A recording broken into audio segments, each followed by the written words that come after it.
আমি মনে করি আমার দেশের প্রেক্ষাপটে আমরা যদি একটা সরল রেখায় তিনটা গোষ্ঠী যদি একত্রিত না হতে পারি নিজের এথিক্স নিয়ে, মেডিকেল এথিক্সকে নিয়ে সামনে, তাহলে আমরা এই স্বাস্থ্য দিবস পালন করতে পারবো, উন্নতি কতটুকু করতে পারবো, I have the doubts for that.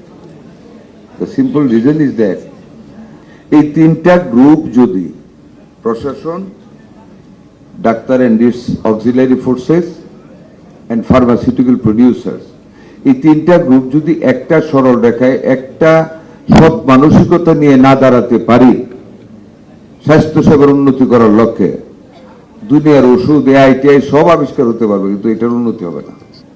আমি নামও বলবো না, ভালো ভালো মেডিসিন প্রডিউসার কোম্পানি কিছু দেশের একেবারে টপ গ্রেডেড না, second grade or might be third grade, testing report দেখেছি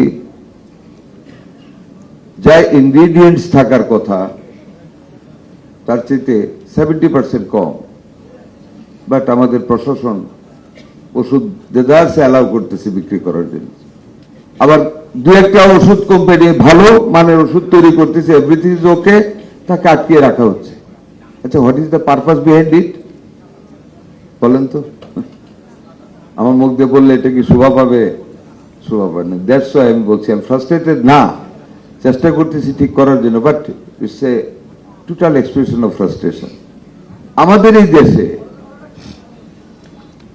এই স্বাস্থ্য বিভাগের অভিজ্ঞতা, I am very frankly I am declaring everything. আমাদেরকে অ্যাডমিনিস্ট্রেশনকে we must possess very high moral to save the health of our people. Otherwise যত অর্থ খরচ করি না কেন, আমার যা অভিজ্ঞতা, লাভ হবে না কোনো। Corruption must be closed and stopped at all level of our health division.